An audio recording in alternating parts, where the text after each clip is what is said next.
Is there a best time to start planning? Yeah, today.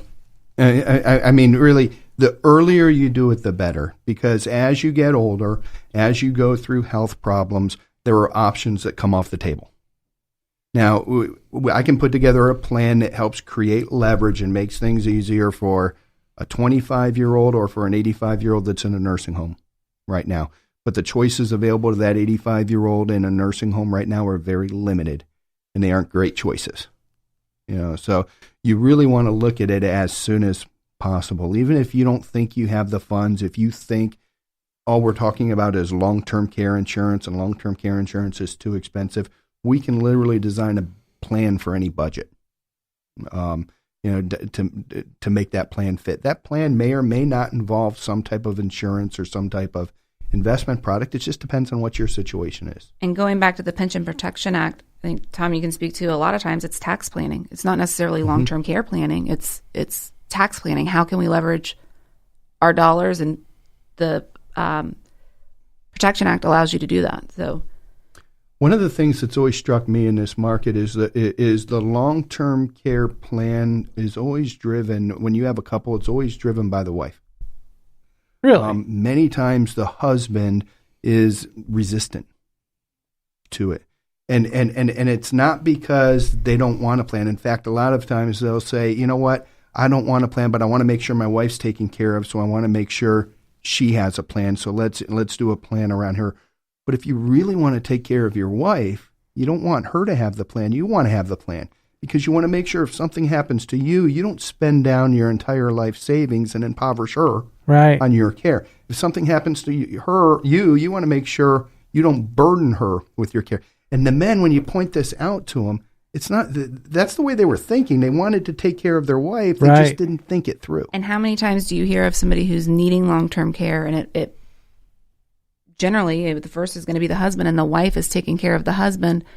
And in reality, it's so hard on them physically, emotionally, mentally. It's bringing them down to where chances are they're going to have a long-term care event in the near future when they're done taking care of them. That's a great point. The whole point of, it's I don't want to be, sound sexist or anything, but in, being a man, one of the things I think about is how do I take care of my family? How do I take care of my kids, my wife, things like that? And my initial thing would be like, I want to make sure she's taken care of, so let's get all her stuff done.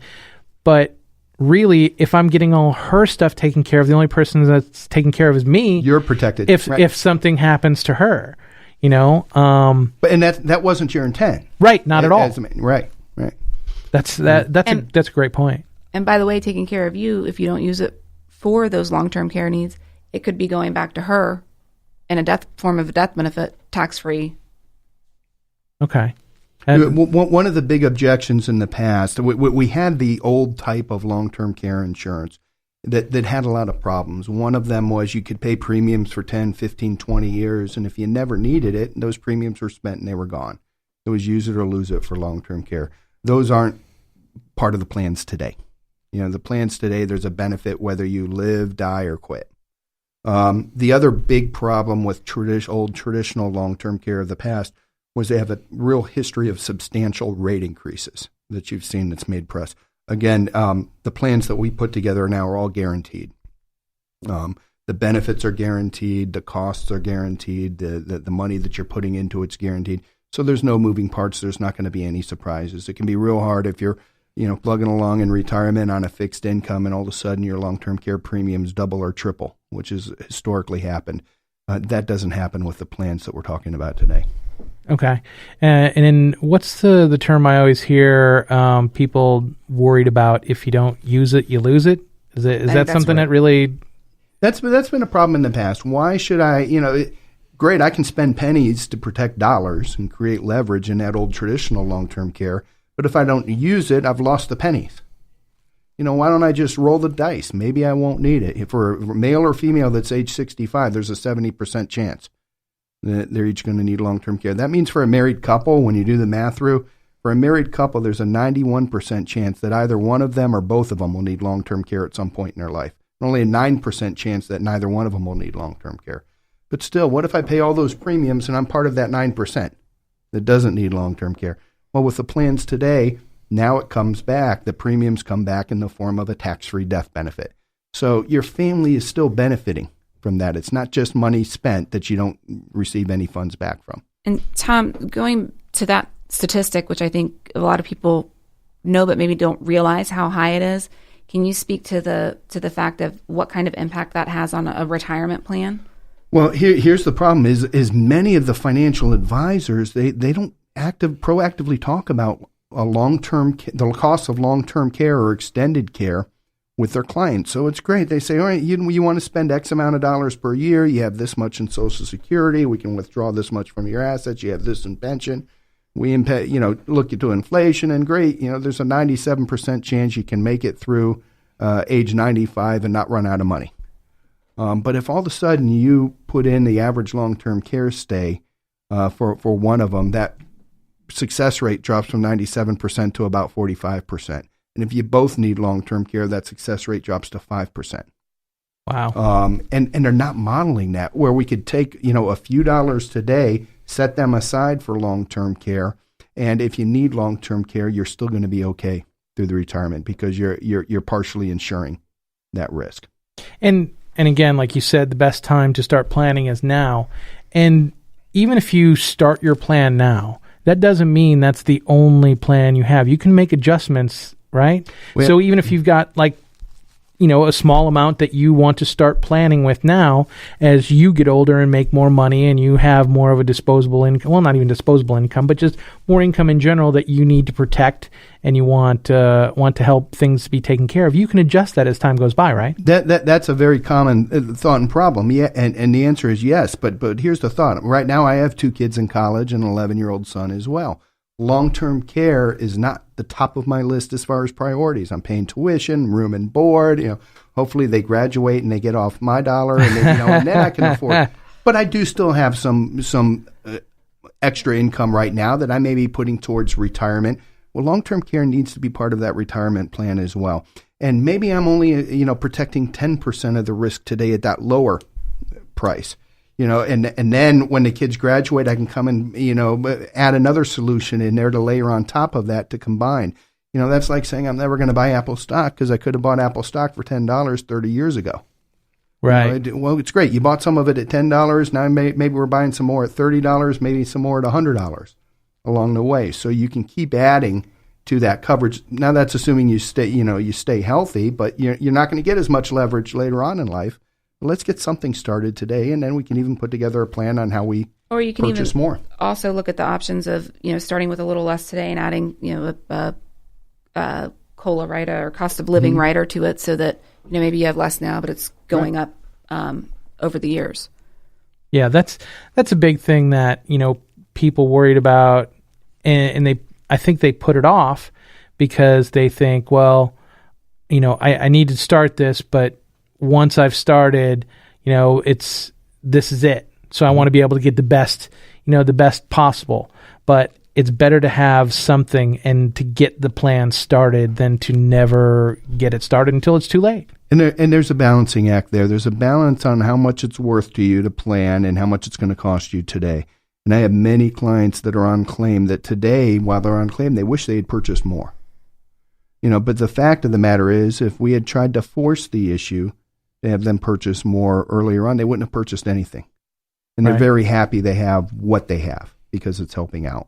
So, whether you think you can afford it or not, it makes sense to have a discussion with a financial professional because, like I said, we can tailor these plans to meet any budget. It's not going to cover 100% of the cost, but if you do need care, you're going to be much better off with something rather than nothing. That's great. I mean, planning is a big deal, and it's something that everybody should really think about. Marie, is there something, one thing that you want to tell everybody when it comes to planning for their future? Planning for your future, I think as we were talking to, going back to the funding, one thing that I wanted to mention is that we also see a lot of times where the children aren't just involved, but they're actually the ones purchasing it on their parents, or they're maybe purchasing it on, we've seen in one case where they purchased it on their mother and their mother-in-law because both their father and their father-in-law had passed, and they knew that responsibility and that burden was going to be on their family. And there are options where when the child's funding it, they can still have access, 100% liquidity to their money. So it may have been money that they just had sitting in a savings account making little to nothing, and they decided to take it from one hand and put it in the other and leverage it for long-term care for their parents. On top of it, they're going to get a death benefit tax-free should they not use the long-term care benefit. So it's a win-win in those kind of situations, and provides peace of mind for the parents and the children as well. Is there any time that's too early? Like, say your kids are fresh out of college. Would you recommend that in some way, shape, or I mean, obviously, you always tell them to get in a 401k as soon as you possibly can. Don't hold off, because 401ks, a lot of time, they're free money, right? Is there a time that you would say, hey, why don't you diversify and do this when they're young? Because, like you said, it's never too early. I mean, is 25 coming out of college, is that too young? Well, no, but it'd be a different planning tool for someone that's 25 than someone that's 85. For example, that 25-year-old that's maybe just starting their family, they're worried about life insurance so they can replace their income for their family should something to happen to them. And we even have term life insurance policies that are extremely cheap that can accelerate and pay that death benefit out if you need it for long-term care. And it even extends beyond that. I actually just encouraged my cousins who are, one's in college her junior year, so she's about 20, and the other one's just out of college, 23, 24. They got $1 million of term insurance. Chronic care, critical care is what is the big concern that I look at in that age, which is going to be cancer, heart attack, stroke. They're paying term premiums, which is little to nothing, for $1 million. If one of them were to have, God forbid, one of those events, they would be able to access a portion of that death benefit tax-free to do whatever they want with it. So whether that's an experimental treatment, maybe in another country, or it just gives a lot more flexibility. So knowing that those options are out there are extremely important. And the other nice thing about a policy like that for that 25-year-old, now maybe when they're 35, 40, 50 years old, they may want to transition to a more permanent type coverage.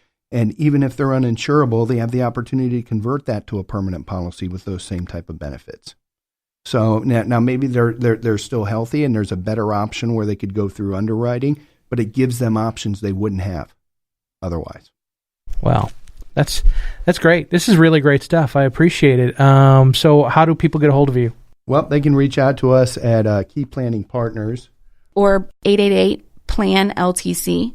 And really, the best way to do is just either visit us on the website or pick up the phone and give one of us a call. We'd be happy to walk you through, learn a little bit more about your situation and what your goals and objectives are, and see what we can do to put together a customized plan. So the biggest thing about planning is start the conversation.